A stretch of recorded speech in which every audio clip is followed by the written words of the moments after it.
거듭 변화하는 이 패러다임 속에서 AI와 금융산업이 만났습니다.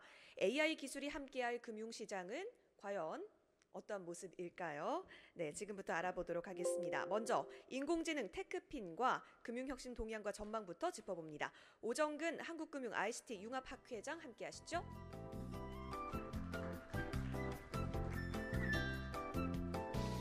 네, 반갑습니다.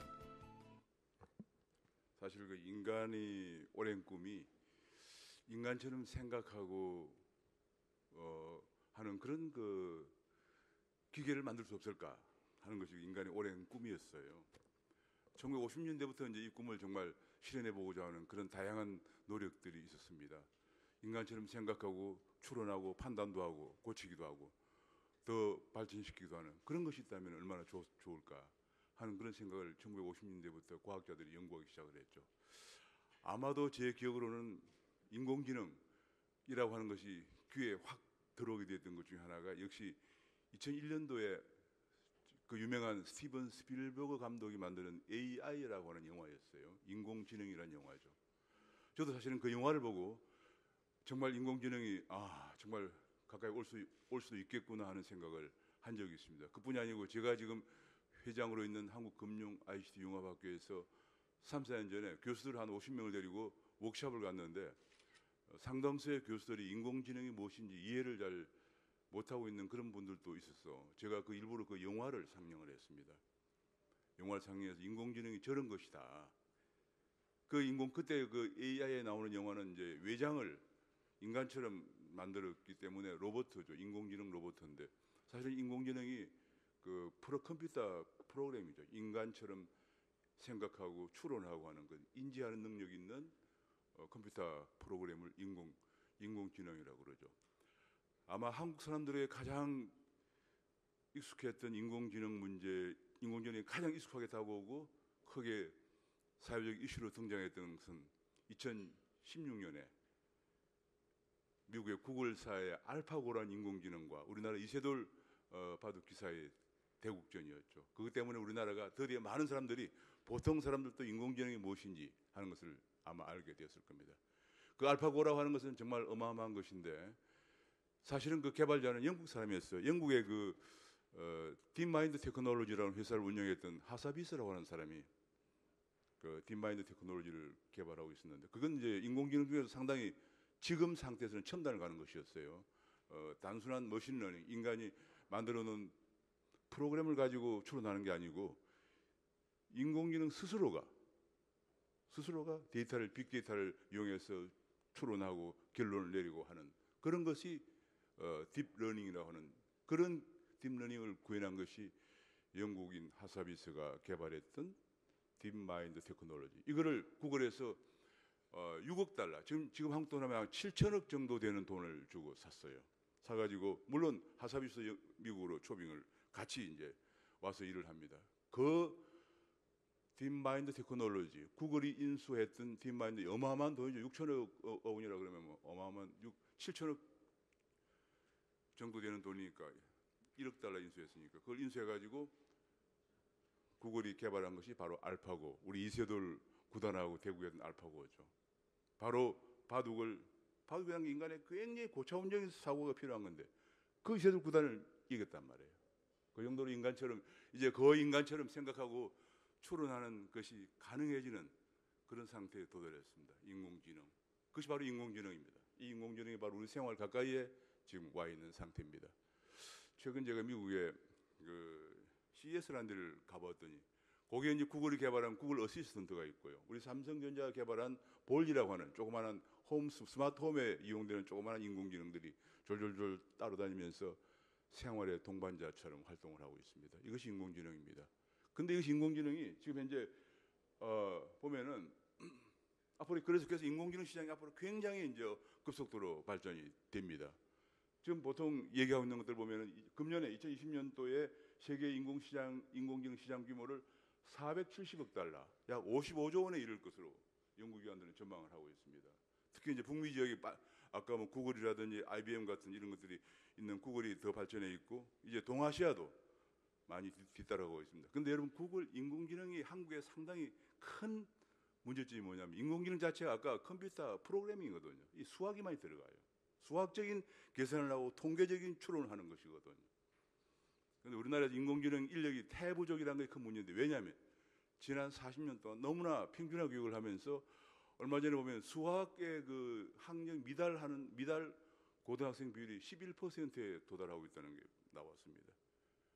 몇 년 전에 서울 공과대학 입학생 중에서도 공과대학인데 불구하고 미적분을 할 줄 몰라서 다시 특별 강좌를 열어야 되는 그런 상황이라서 이 인공지능 개발에 필요한 우수 인력이 지금 양성이 안 되고 있는 것이 가장 큰 문제점인데요. 지금 이제 그런 우수 인력이 많이 나와야 되는 상황입니다. 그래서 이제 줄아시아 지역인 일본이나 중국 등의 중심으로 많이 발전하고 있는 그런 상황이고요. 그 인공지능 중에서 가장 많이 활용되는 분야가 바로 의료 분야와 금융 분야일 것으로 전망을 하고 있습니다. 의료 분야가 16.5%, 금융 분야도 14.5%. 근데 금융 분야가 굉장히 많이 앞으로 인공지능이 활용이 될 거다, 그런 얘기죠. 왜 그런가? 금융의 가장 큰 문제는 우리가 흔히들 여기서 금융을 공부하신 분들은 알지만 금융의 가장 큰 문제는 정보 비대칭성이에요. 돈을 빌리러 오는 사람이 갖고 있는 입장하고, 예를 들어 돈을 빌리러 온 사람이 지금 돈을 한 100억 정도 빌려주면은 정말 이 사업을 할 것인지, 아니면은 그 사업이 괜찮을 것인지, 아니면은 그 돈을 가지고 미국이나 어디로 갈 건지를 은행에서 돈을 빌려준 사람은 모릅니다. 정확하게 파악하려고 노력하면 잘 모릅니다. 100%. 그것이 정보 비대칭성이에요. 빌리러 오는 사람과 빌려주는 사람과 정보가 서로 모르기 때문에, 그 정보 비대칭성 때문에 일어나는 문제가 금융의 가장 큰 문제거든요. 그것을 바로 인공지능이 인간의 추론 능력보다도 앞서가는, 아까 했지만 이세돌 구단을 뛰어넘는 알파고 같은 인공지능이 이 문제를 상당히 해결해 주리라고 생각을 하고 있습니다. 좀 이따 제가 설명드리겠지만 굉장히 해결해 주고 있습니다. 지금 그 부분이 이제 바로 앞으로 금융 분야에서 인공지능이 이렇게 의료 부문 다음으로 많이 쓰일 것으로 전망이 되는 그런 이유입니다. 그래서 금융 분야에서는 어디에 많이 쓰일까? 주로 여기 보면은 로보 어드바이저라든지 혹은 고객 맞춤 서비스, 고객이 어떤 성향을 갖고 있느냐, 어떤 입장이 있느냐를 분석하는 거죠. 금융시장 분석. 지금 같으면 주가가 폭락을 하고 환율이 급등하고 있습니다. 앞으로 어떻게 될 것이냐, 이런 것을 인간보다 더 인공지능이 다 추론한다 그죠. 금융감사, 보안, 신용평가 이런 것들이죠. 이 신용평가 부분 제가 조금 전에 말씀드린 것처럼 이것이 가장 중요한 것인데, 제가 2, 3년 전에 우리 학교에, 저희 학교는 이제 이 분야가 워낙 첨단 분야이기 때문에 현장을 많이 가서 우리도 공부를 해야 돼요, 사실은. 그래서 현장 방문을 1년에 한두 번씩 나가는데, 2, 3년 전에 중국에 알리바바라고 하는 데를 방문했습니다. 알리바바 그룹의 금융 지주회사가 엔트 파이낸셜이라고 하는 데인데 여기를 방문했습니다. 아마 우리나라에서 단체 방문은 우리가 처음이었을 거예요. 그만큼 자기들의 그 여러 가지 비즈니스 정보를 대외 공개하기를 꺼리는데 우리가 굉장히 노력한 것 때문에 방문했는데, 제가 방문하고 여러 가지를 많이 공부하고 알게 되었지만 가장 놀라운 것은 중국이라는 나라는 17억 인구가 있는데 그중에 수억 명이 금융 계좌를 갖고 있지 않아요. 한마디로 금융권에서 소외되어 있는 거죠. 그런데 이 엔트 파이낸셜에서 파이낸셜이 모바일로 신청을 받잖아요. 모바일 대출.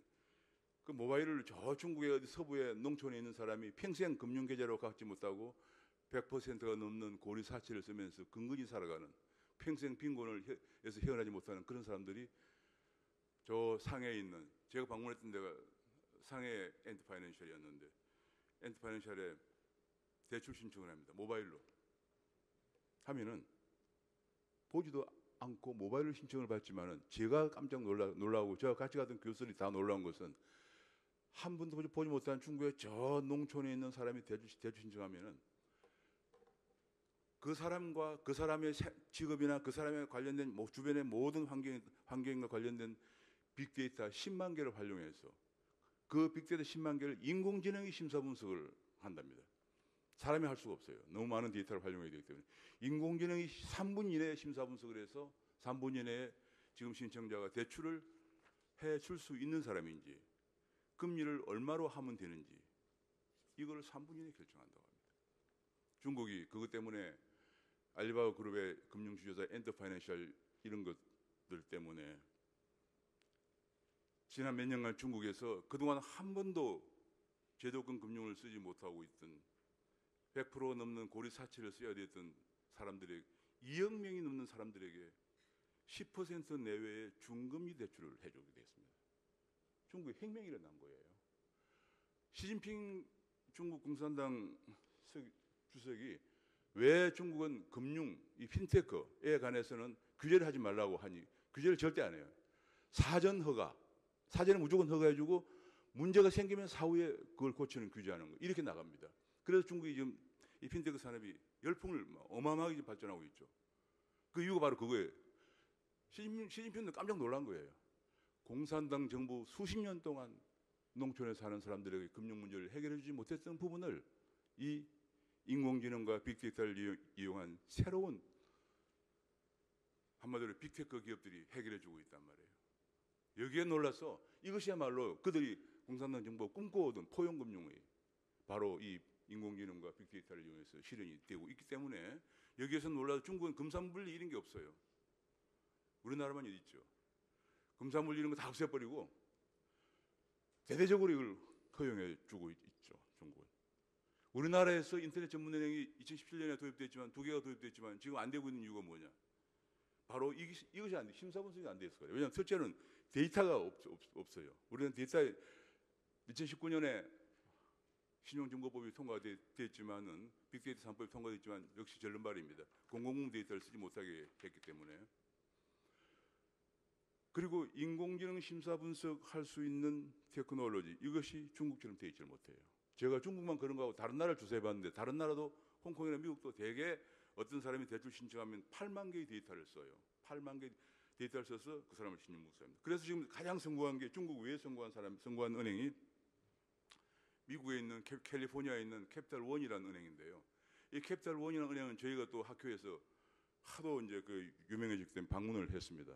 가보니까 어떤 식이냐면 캘리포니아는 한국보다 크죠. 그런데 점포가 하나도 없어요. 왜냐하면 전부 다 모바일을 쓰니까. 우선 점포가 없으니까 고정 비용이 획기적으로 줄어서 금리를 낮춰서 대출할 수가 있는 게 있고요. 두 번째로는 그럼 어떻게 하느냐? 바로 이 인공지능 심사 분석을 한단 말이에요. 8만 개가 넘는 빅데이터를 이용해서 캘리포니아 저 어디 북쪽에 있는 제가 캘리포니아 그 캐피탈 원의 본사는 샌프란시스코에 있는데 샌프란시스코 본사를 제가 방문했었는데 그 얘기가 저 캘리포니아 한쪽 구석에 있는 사람이 대출 신청하면은 바로 조금 전에 중국처럼 미국도 똑같이 8만 개가 넘는 빅데이터를 이용해서 인공지능으로 심사 분석해서 대출을 해준다는 겁니다. 그래서 캐피탈 원이 생긴 지 몇 년 만에 미국의 6대 은행을 부상해서 점포 본점 하나밖에 없는데 미국의 6대 은행을 부상을 했습니다. 앞으로 금융산업은 이처럼 획기적인 혁신을 가져올 겁니다. 종래 우리 한국에서 목 좋은 거리에 비싼 건물을 지고 앉아서 고정비용은 엄청나게 나가고 행장실은 뭐 한 몇십 평 되는 행장실을 혼자 앉아서 이런 식으로 생각하는 구시대의 사고방식 가지고는 우리 금융이 이길 수가 없습니다. 좀 전에도 얘기했지만 제가 미국에서 캐피탈원을 보고 놀란 것은 이제 모바일을 이용한 아까 이게 빅블러라고 그래요. 빅블러 구분이 없는 거죠. 모바일을 이용해서 초연결 시대에 많은 고객을 확보해서 그 사람의 신용 분석에 신용에 알맞는 금리를 대출해서 부실 여신이 생기지 않는 최소화시키는 정보비 대출성을 줄이는 방법은 인공지능을 이용한 분석이죠.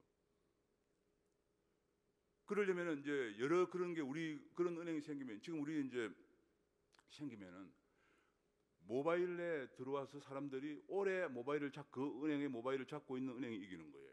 그래서 제가 캐피탈원을 방문했을 때 이런 장면을 목격을 했습니다. 우리 마치 영화에 보면은 무슨 그 죄인들 신문할 때 밖에서 이게 보고 있잖아요. 밖에서 보고 있고 안에 이제 뭐 이렇게 신문하는 밖에서 보는 거죠. 그처럼 여러 고객들을 무작위로 실험실에 앉혀놓고 새로운 모바일의 앱을 몇 개를 제공을 해요. 제공을 하고 밖에서 많은 분석가들이 그 모바일을 열어보는 고객의 반응을 체크해요. 눈동자가 크지나 아니면은 좀 더 오래 보고 있나 이걸 다 체크해서 가장 모바일에서 손을 오랫도록 보고 있는 앱을 채택을 해서 그 앱을 사용합니다. 이 정도까지 가고 있습니다. 우리나라 금융회사들은 상상할 수 없는 수준까지 발전하고 있어요.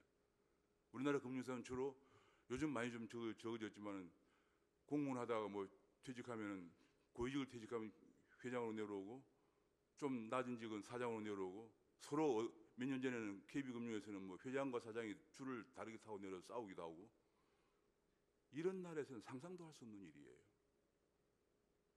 그처럼 금융이 인공지능과 빅데이터 테크놀로지를 이용해서 혁신을 하고 있습니다. 캘리포니아에서 큰 캘리포니아에서 본점 하나만 가지고 있는 캐피탈원이라는 은행이 미국의 6대 은행으로 부상을 하고 있고 중국에 있는 알리바바 그룹의 엔터파이낸셜이 바로 2억 명이 넘는 물론 엔터파이낸셜하고 여러 다른 회사도 뭐 텐센트다 뭐 이런 데서 중금 대출을 해주는데 우리나라는 지금 현재 신용 등급이 한 4등급부터 6등급, 7등급 정도까지 중금, 중신용 등급이 한 1,200만 명 정도 되는데 이 1,200만 명 정도가에게 그 사람들은 대개 이금융권을 써요.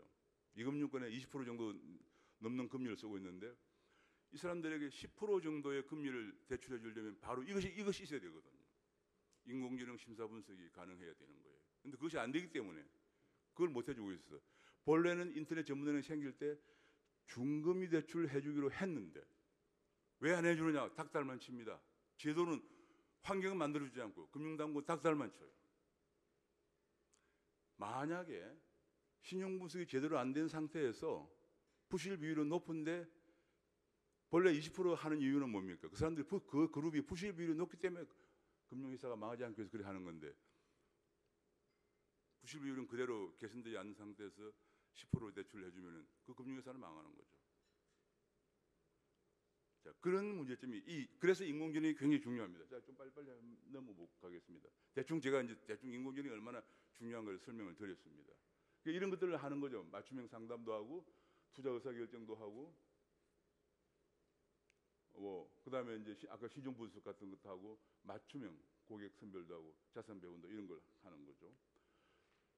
자, 그중에서 챗봇 같은 거 요즘 많이 쓰고 있는 건데요. 챗봇은 이제 뭐 거의 예를 들면 이런 거 날씨나 이런 교통 상황, 여행기 이런 거 외에도 좀 더 깊이 금융이나 보험에 가는 법률과 같은 이런 복잡한 지식 상담 서비스도 제공하는 거죠.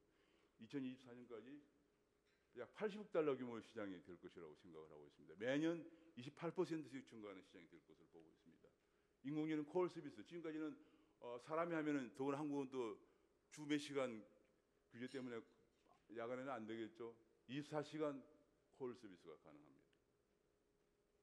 로봇 어드바이저는 빅데이터를 이용해서 분석하는 거죠. 그 사람의 성향이 그 사람은 비록 고위험이지만은 이 사람이 고수익을 노리는 사람인가 아니면 위험이 낮으면서 그냥 중수익을 원하는 사람인가 이런 것들을 사람 성향을 분석해서 그 사람에게 알맞는 투자 모형을 권고하는 그런 거죠.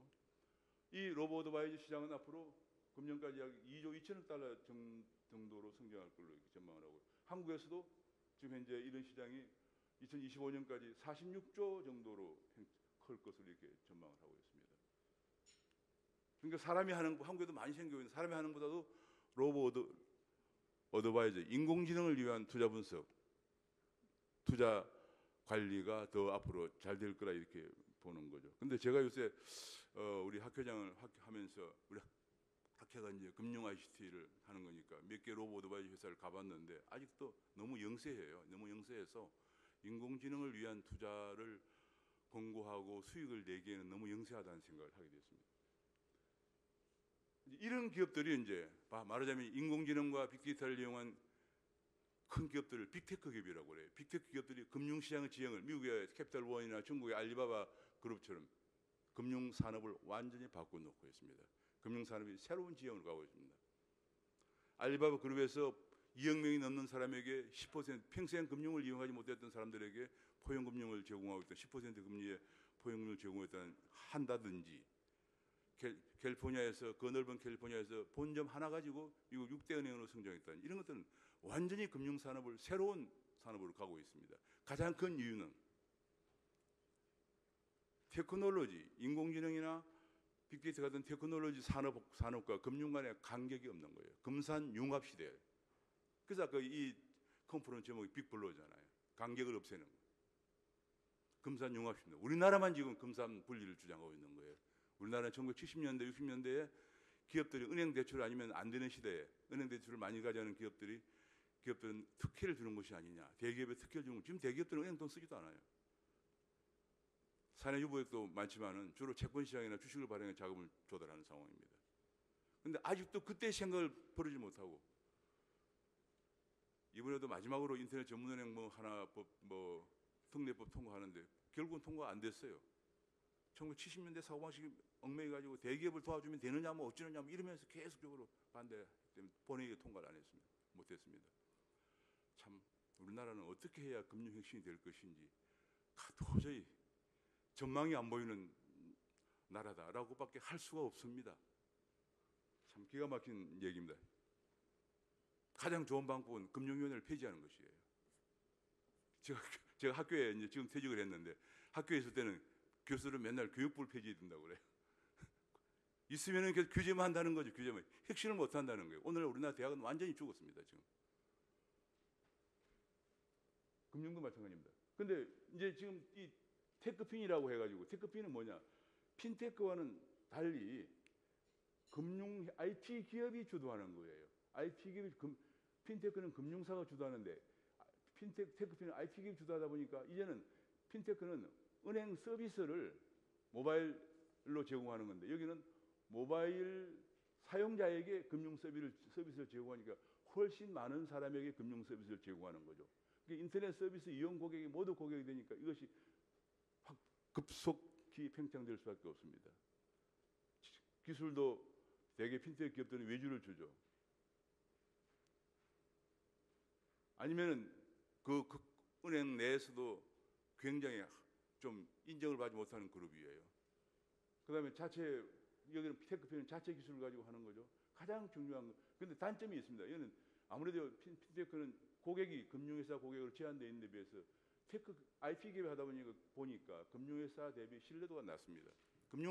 쉽게 얘기하면 금융을 잘 모르는 그런 문제가 있겠죠. 그러나 지금은 우리나라를 제외한 모든 나라에서 거의 대부분 나라에서 금산융합, 특히 중국이나 미국 같이 일본 뭐 이런 데 금산융합 시대로 가기 때문에 이 빅테크 기업들 주도하는 테크핀이 지금 엄청나게 커지고 있습니다.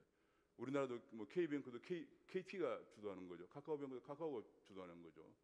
뭐 요즘 토스도 마찬가지고 네이버페이나 그다음에 카카오페이, 페이코 이런 것도 전부 다 IT 기업들이 주도하는 해서 심지어는 해외에서 우리나라에서 못하게 한 규제가 워낙 많으니까 해외 서비스를 제공하고 삼성페이도 해외 송금 서비스를 세계 40-50개국에 제공을 하고 있는 그런 상황입니다.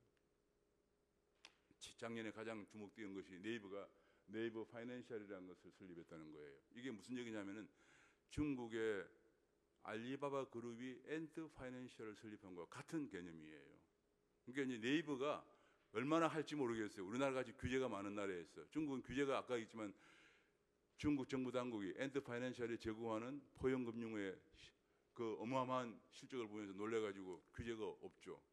근데 우리나라는 규제가 많아서 네이버가 해외로 나가서 일본의 라인이라는 회사를 세워서 라인 파이낸셜을 설립했는데 국내에서 네이버 파이낸셜을 설립해서 얼마나 성공할지 그건 모르겠습니다. 중국은 엔트 파이낸셜 같은 데서 거의 은행, 금융, 증권, 보험, 카드, 신용분석 다 하고 있더라고요. 그냥 전방위적으로 하고 있어요. 규제가 없이. 자,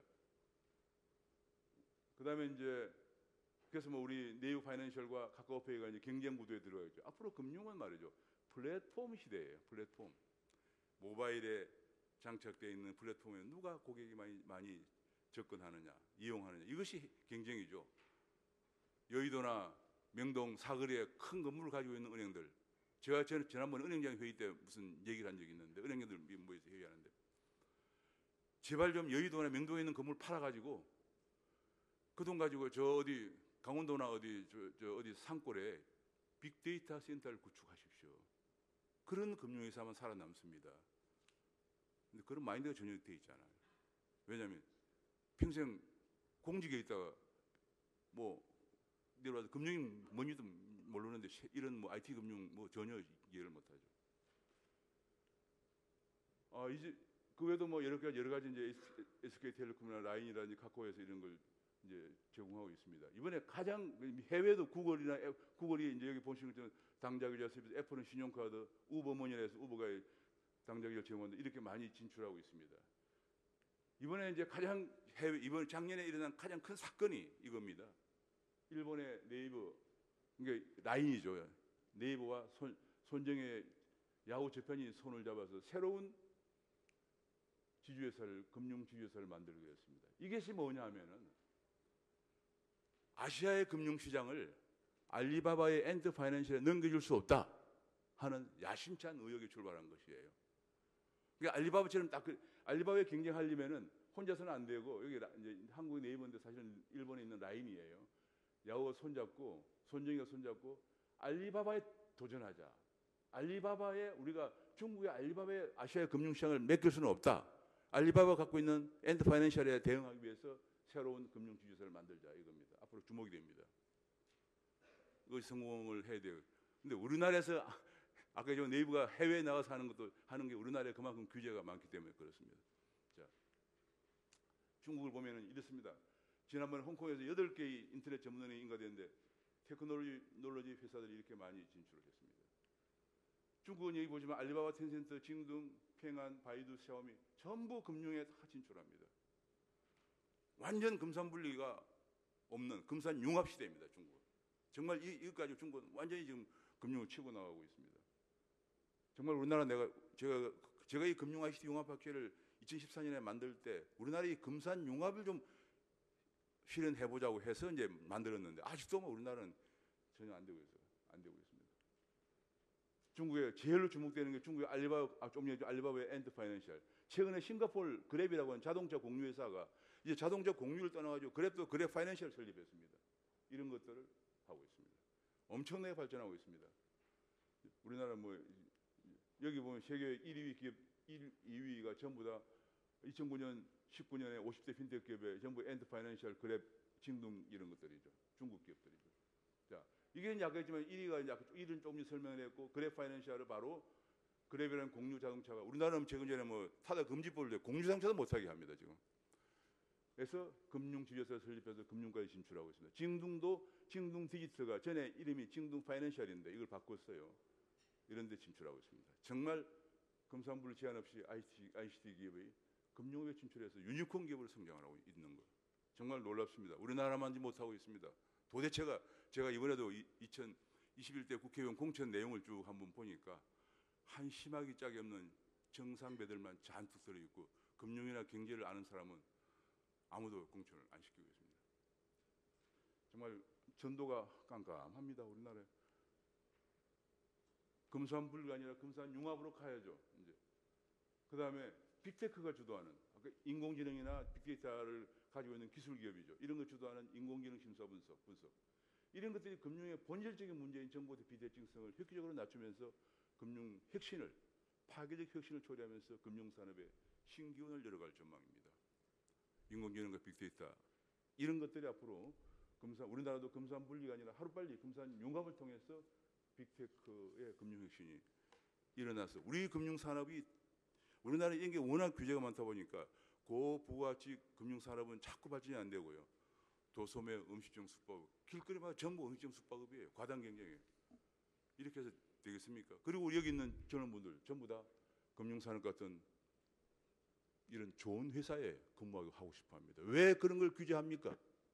저는 도무지 이해할 수가 없고 답답해서 제가 학회를 만들어가지고 외치고 다니지만은 공무원이나 정상배들만 잔뜩 모여있는 까마귀꼴 같은 국회에서는 알아듣지도 못해요. 무슨 소리인지를.